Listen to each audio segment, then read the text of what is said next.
क्या आपने कभी थॉटा है कि आपका कोई और फॉर्म कहीं और भी मौजूद है? ये सिर्फ देर रात थॉटने वाला सवाल नहीं है, ये वो कॉन्सेप्ट है जिसे साइंस पैरेलल यूनिवर्स कहती है। थॉटिए, हमारी दुनिया एक बहुत बड़ी, कभी न खत्म होने वाली किताब में एक सिंगल कागज की तरह है। उस किताब का हर पन्ना एक और यूनिवर्स है जो हमारे साथ ही मौजूड है, फिर भी पूरी तरह से अलग है। ये वर्ल्ड हमारी दुनिया जैसी ही हो सकती है या वे बिल्कुल अलग भी हो सकती हैं, जहां अलग हिस्ट्री और फिजिकल लॉज हों। ये आइडिया बताता है कि हमारा हर फैसला एक नई रियलिटी बना सकता है, जहां हमने कुछ और चुना होता, जिससे टाइमलाइन का एक इन्फिनिट वेब बन जाता है। ये एक ऐसा कॉन्सेप्ट है जो हमारे अस्तित्व को लेकर हमारी समझ को चुनौती देता है। इन अलग अलग रियलिटीज के बीच के ब्रिज को अनोमली या रिफ्ट कहते हैं। इसे ऐसे समझिए जैसे स्पेस टाइम के कपड़े में एक दरार, एक टेम्पररी दरवाजा जो दो अलग यूनिवर्स को जोड़ता है। ऐसी घटना बहुत ही रेयर और अनस्टेबल होती है, एक कॉस्मिक गड़बड़ी जो फिजिक्स के नॉर्मल रूल्स को धता बताती है। एक अनोमली सिर्फ चीजों को आर पार जाने की परमिशन नहीं देती, ये उन वर्ल्डों की बनावट को भी बिगाड़ देती है जिन्हें ये जोड़ती है, जिससे अनप्रिडिक्टेबल और अक्सर खतरनाक घटनाएं होती हैं।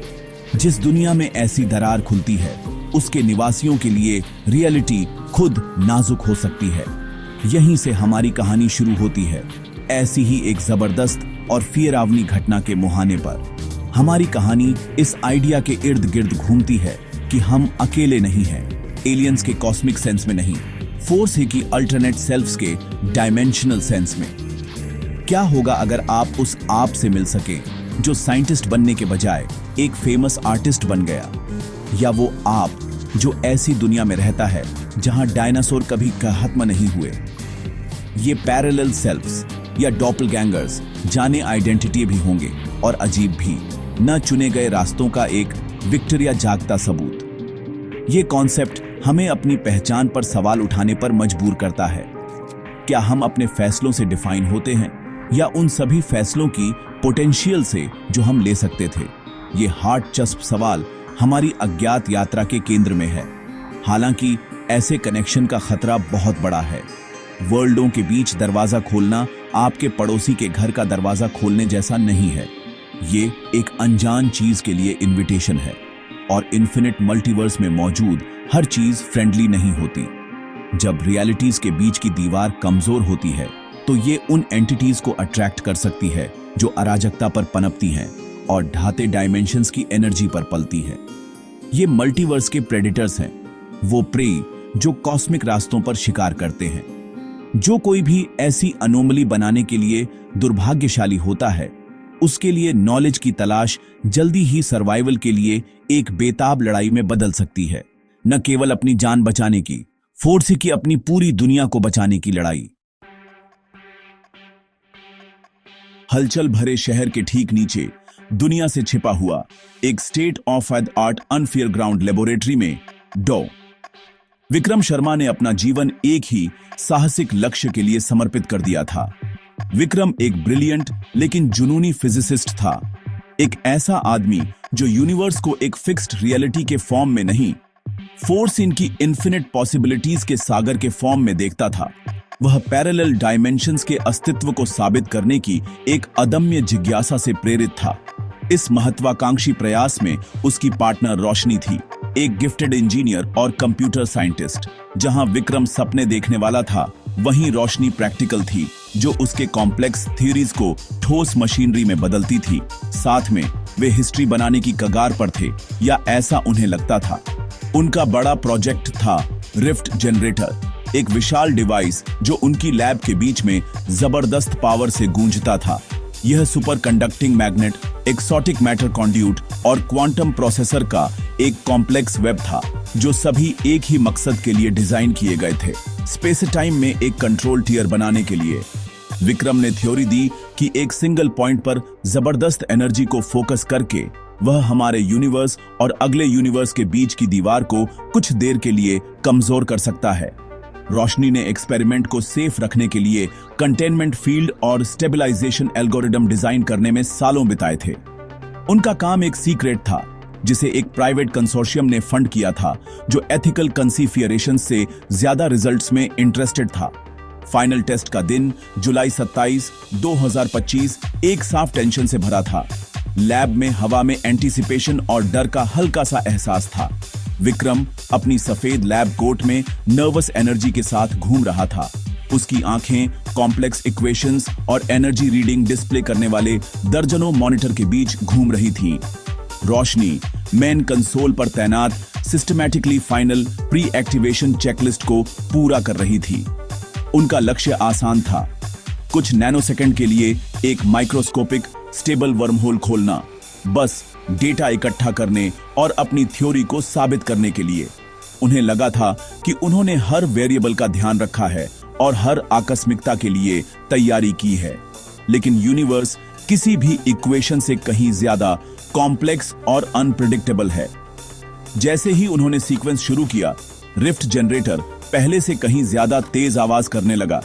उसका कोर एक तेज अलौकिक रोशनी से चमक रहा था। एनर्जी रीडिंग जो स्टेबल होनी चाहिए थी, इंटेंसी से फ्लक्चुएट होने लगी। लैब में अलार्म बजने लगे। उनकी तेज चीखें एक क्रिटिकल फेलियर का संकेत दे रही थीं। रोशनी ने सिस्टम को बंद करने की डेस्परेटी से कोशिश की, लेकिन बहुत देर हो चुकी थी। मशीन ने खुद ही अपनी जान ले ली थी। शहर के ग्रिड से सीधे पावर खींच रही थी। विक्रम केवल हॉरर और विस्मय के मिश्रण में देख सकता था, क्योंकि उसके जीवन का काम कंट्रोल से बाहर हो रहा था, जिससे उनकी दुनिया पर कुछ अकल्पनीय चीज उतरने का खतरा था। रिफ्ट जनरेटर की गूंज एक बहरे कर देने वाली गर्जना में बदल गई, जिसने लेबोरेटरी की नींव तक हिला दी। सेंट्रल चैम्बर, जहां एनर्जी फोकस की गई थी, बैंगनी और सिल्वर लाइट की एक चकाचौंध भरी चमक के साथ फट गया। जिस माइक्रोस्कोपिक वर्महोल की उन्होंने प्लानिंग की थी, उसके बजाय कमरे के बीच में एक विशाल ग्लोविला पोर्टल फट गया। यह एक लिक्विड गैलेक्सी की तरह घूम रहा था। उसके अनस्टेबल किनारे कच्ची डायमेंशनल एनर्जी से छटक रहे थे। हवा ठंडी हो गई और फिजिक्स के नियम उसकी मौजूदगी में मुड़ते हुए लग रहे थे। पोर्टल के पास की चीजें एक पल के लिए हवा में तैरती रहीं और फिर नीचे गिर गईं। यह कोई कंट्रोल्ड एक्सपेरिमेंट नहीं था। यह रियलिटी के ताने बाने में एक हिंसक दरार थी। जैसे ही विक्रम और रोशनी हैरान होकर देखते रहे, एक शख्स ग्लोते हुए खाई से बाहर निकला और ठंडी मेटालिक फ्लोर पर गिर गया। आदमी हाँफ रहा था। उसके कपड़े फटे और झुलसे हुए थे। जैसे ही वह उठकर उनकी ओर मुड़ा, विक्रम को अपनी रीढ़ में सिहरन महसूस हुई। वह खुद को घूर रहा था। आदमी हर तरह से हूबहू उसके जैसा था। वही चेहरा, वही बनावट, उसकी दाहिनी आईब्रो के ऊपर वही निशान। लेकिन विक्रम का यह फॉर्म अलग दिख रहा था। उसकी आंखें ऐसे डर और थकावट से भरी थीं जो हमारे विक्रम ने कभी नहीं जानी थी। यह उसका डोपेलगैंगर था, एक पैरेलल डायमेंशन से आया हुआ शरणार्थी। अल्टरनेट विक्रम, जिसे हम V2 कहेंगे, ने अपनी कहानी हाँफते हुए बताई। उसकी दुनिया में उनका एक्सपेरिमेंट हफ्तों पहले बुरी तरह से गलत हो गया था। उन्होंने जो दरार बनाई थी, वह एक्सप्लोरेशन का रास्ता नहीं था, फोर्स की एक खुला वूंड था, जिसने उसकी रियलिटी में अराजकता फैला दी थी। इसने एक प्राणी को अट्रैक्ट किया, एक डायमेंशनल प्रेडेटर, जिसे वह हंटर कहता था, जो ढहती वर्ल्डों की एनर्जी पर पलती थी। V2 की दुनिया अब एक उजाड़ बंजर जमीन थी और वह अपनी लैब का आखिरी सर्वाइवर था, जो जानवर से बचने और बहुत देर होने से पहले दूसरी रियलिटी को चेतावनी देने के लिए एक बेताब आखिरी कोशिश में पोर्टल के जरिए कूद गया था। उसका आना कोई साइंटिफिक ब्रेक थ्रू नहीं था, यह एक बुरा शगुन था। हमारे विक्रम और रोशनी ने सुना। उनकी शुरुआती एक्साइटमेंट पूरी तरह से डर में बदल गई। उन्होंने जो अनोमली बनाई थी, वह सिर्फ एक साइंटिफिक क्यूरियोसिटी नहीं थी, यह एक बीकन थी। यह मल्टीवर्स में उनकी लोकेशन ब्रॉडकास्ट कर रही थी और V2 की बेताब उड़ान ने हंटर को उनके दरवाजे पर ला खड़ा किया था। उनकी लैब में अनस्टेबल पोर्टल अब डिस्कवरी का एक संभावित रास्ता नहीं था, यह एक टिक टिक करता टाइम बम था। उन्हें अब भयानक सच्चाई समझ में आ गई थी। हंटर उनके लिए आ रहा था और उनकी दुनिया उसका अगला भोजन थी। नॉलेज की तलाश सर्वाइवल के लिए एक बेताब संघर्ष में बदल गई थी, एक ऐसे खतरे के खिलाफ लड़ाई जिसे वे शायद ही समझ सकते थे। हंटर मांस और खून का प्राणी नहीं था। जैसा कि वीटू ने बताया, यह शुद्ध ऊर्जा और परछाई का प्राणी था। रियलिटी में एक गड़बड़ी जो डायमेंशंस के बीच घूमती थी। यह पारंपरिक अर्थों में देखता या सुनता नहीं था। यह एक कमजोर यूनिवर्स के वाइब्रेशंस को महसूस करता था। एक खुली दरार की गंध से शार्क की तरह खून की ओर खींचा चला आता था। इसका एकमात्र उद्देश्य डायमेंशन की ऊर्जा को खाना था, पीछे एक ठंडी खाली जगह छोड़ना। वीटू ने बताया कि प्राणी अथक और बुद्धिमान था। यह अपने आसपास के स्पेस टाइम को मैनिपुलेट कर सकता था, अपने शिकार को फंसाने के लिए टेम्परल लूप और स्पैटियल डिस्टॉर्शन पैदा कर सकता था। उनकी एकमात्र उम्मीद पोर्टल को बंद करना था, लेकिन ऐसा करना अब पहले से कहीं ज्यादा खतरनाक था। दोनों विक्रमों ने रोशनी के मार्गदर्शन के साथ एक बेताब योजना बनाई। उन्हें पोर्टल को ढाने के लिए रिफ्ट जनरेटर के एनर्जी फ्लो को उल्टा करना था। हालांकि सिस्टम बहुत अनस्टेबल था। सीधे उलटने से एक भयानक विस्फोट हो सकता था, जिससे पूरा शहर तबाह हो सकता था। उन्हें पहले एनर्जी फील्ड को स्थिर करने का एक तरीका क्वेश्चना था, एक ऐसा काम जिसके लिए उन्हें वापस मुख्य चैम्बर में जाना पड़ा, जहां पोर्टल धमकी भरे तरीके से धड़क रहा था। यह समय के खिलाफ एक दौड़ थी, क्योंकि हर सेकंड दरार खुली रहती थी। हंटर करीब आता जाता था। लैब के सेंसर्स ने अजीब एनर्जी सिग्नेचर पकड़ना शुरू कर दिया। V2 की चेतावनी की पुष्टि करते हुए प्राणी पहले से ही उनकी रियलिटी की जांच कर रहा था। लैब से भागना एक भयानक एक्सपीरियंस था। हंटर का इन्फ्लुएंस उनकी दुनिया में फैलने लगा, जिससे गलियारे इम्पॉसिबल फिगरियों में मुड़ने लगे और हॉलवे खुद पर वापस लूप करने लगे। समय खुद अनस्टेबल हो गया। एक गिरी हुई कलम मिनटों तक हवा में लटकी रह सकती थी, या एक छोटी सी सैर घंटों तक महसूस हो सकती थी। वे अब सिर्फ एक लेबोरेटरी में नहीं थे, वे हंटर के शिकार के मैदान में थे।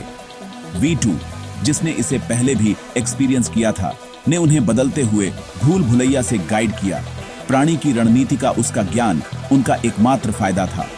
रोशनी एक पोर्टेबल टाइफॉर्सेट का उपयोग करके सुरक्षा प्रणालियों को बायपास करने और जनरेटर के कंट्रोल रूम में वापस जाने का एक सुरक्षित रास्ता क्वेस्टने के लिए इंटेंसी से काम कर रही थी। अपनी खतरनाक यात्रा के दौरान दोनों विक्रमों को अपने दर्पण जैसे खुद का सामना करना पड़ा। हमारे विक्रम ने V2 में अपनी महत्वाकांक्षा का दुखद परिणाम देखा। एक ऐसा आदमी जो उसी खोज से टूट गया था जिसकी वह तलाश कर रहा था। V2 ने हमारे विक्रम में वह उम्मीद देखी जो उसने खो दी थी, अपनी विनाशकारी गलती को सुधारने का एक मौका, भले ही वह दूसरी रियलिटी में हो। इस साझा पहचान ने उनके बीच एक अजीब बंधन बनाया। वे सिर्फ अपनी दुनिया के लिए नहीं लड़ रहे थे, फोर्स की एक दूसरे के लिए भी लड़ रहे थे। जिम्मेदारी की एक साझा भावना से प्रेरित थे। उनकी हिम्मत डर की कमी से नहीं पैदा हुई थी, फोर्स की उस डर का सामना एक साथ करने के उनके फैसले से पैदा हुई थी, बाकी सभी के लिए। भूल भुलैया वाले गलियारों से गुजरने के बाद तीनों आखिर में जनरेटर चैम्बर के ऊपर बने मेन कंट्रोल रूम में पहुंच गए। पोर्टल अब और बड़ा हो गया था। उसकी तेज एनर्जी वॉलों को झुलसा रही थी। घूमते हुए भंवर से उन्हें हंटर की पहली झलक मिली। हिलती हुई परछाइयों और गैर यूक्लिडियन एंगल्स का एक भयानक सिलहूट, एक ऐसा प्राणी जिसे देखना आंखों को दर्द देता था। वह अंदर घुसने की कोशिश कर रहा था। रोशनी कंसोल की ओर भागी। उसकी उंगलियां कीबोर्ड पर इंटेंसी से चल रही थीं, क्योंकि उसने एनर्जी फ्लो को उल्टा करने के लिए कॉम्प्लेक्स सीक्वेंस शुरू किया था। लेकिन सिस्टम ने विरोध किया। डायमेंशनल इंटरफेरेंस से करप्ट हो गया था। इसे चैम्बर के अंदर से ही मैन्युअल ओवरराइड की जरूरत थी। उन्हें एक भयानक एहसास हुआ, उनमें से किसी एक को नीचे जाना होगा, तूफान के दिल में, मैन्युअल फॉर्म से एनर्जी कंड्यूट्स को स्थिर करने के लिए, जबकि रोशनी कंट्रोल रूम से शट डाउन कर रही थी। यह एक सुसाइड मिशन था। इससे पहले कि हमारा विक्रम वॉलंटियर करता, V2 ने उसके कंधे पर हाथ रखा। मुझे ही जाना होगा, उसने कहा। उसकी आवाज पहली बार स्थिर थी। मेरी दुनिया पहले ही खत्म हो चुकी है। यह मेरा मौका है यह सुनिश्चित करने का कि तुम्हारी दुनिया बचे। यह मेरी गलती है जिसे मुझे ठीक करना है। अपने अदर सेल्फ को एक आखिरी दृढ़ता से देखते हुए V2 ने टूल का एक सेट पकड़ा और चैम्बर में गरजते हुए पोर्टल की ओर भागा। जैसे ही V2 डेस्परेटी से कंड्यूट्स पर काम कर रहा था, हंटर आखिरकार अंदर घुस गया। यह चैम्बर में पूरी तरह से प्रकट हो गया। अंधेरे का एक ह्यूज काय आकृति जो अपने चारों ओर की सारी रोशनी सोख लेती थी। यह V2 की ओर बढ़ा, इसका फॉर्म बदलता और रियलिटी को विकृत करता हुआ। हमारा विक्रम कंट्रोल रूम से हॉरर में देख रहा था, लेकिन रोशनी चिल्लाई, अब विक्रम, उसने हमें उतना समय दिया है जितना हमें चाहिए। आंखों में आंसू के साथ विक्रम ने इमरजेंसी एक्टिवेशन बटन पर अपना हाथ मारा। रिफ्ट जनरेटर जिंदा हो गया, लेकिन इस बार एनर्जी का फ्लो उल्टा हो गया था। सब कुछ पोर्टल की ओर वापस खींच रहा था। बल्ब बहुत बड़ा था। हंटर चीखा, एक ऐसी आवाज जिसे सुनने से ज्यादा महसूस किया गया, क्योंकि उसे घूमते हुए भंवर में वापस खींच लिया गया था। V2 अपना काम पूरा कर चुका था। उसने कंट्रोल रूम की ओर एक आखिरी बार देखा और हल्की सी मुस्कान दी। वह पोर्टल के बहुत करीब था और प्राणी के साथ ही अंदर खींच लिया गया। पोर्टल एक बहरे कर देने वाली खामोशी के साथ इम्प्लोड हो गया, खुद में ढह गया, जब तक कि हवा में एक हल्का निशान नहीं बचा, जो जल्दी ही फीका पड़ गया। लैब शांत हो गई। V2, हंटर और वर्ल्डों के बीच का दरवाजा गायब हो गए थे। विक्रम और रोशनी ने अपनी दुनिया बचा ली थी, लेकिन जीत एक ऐसे जीवन की कीमत से भारी थी जो उसका अपना भी था और नहीं भी। ये कहानी हालांकि काल्पनिक है, हमें याद हाट आती है कि ऐसे कल्पनात्मक विचार क्यों महत्वपूर्ण हैं। वे साइंटिफिक सोच की सीमाओं को आगे मूवते हैं, हमें यह पूछने के लिए प्रोत्साहित करते हैं कि क्या होगा अगर, और हमारे यूनिवर्स के सबसे गहरे रहस्यों को जानने के लिए झात को शानदार के साथ मिलाकर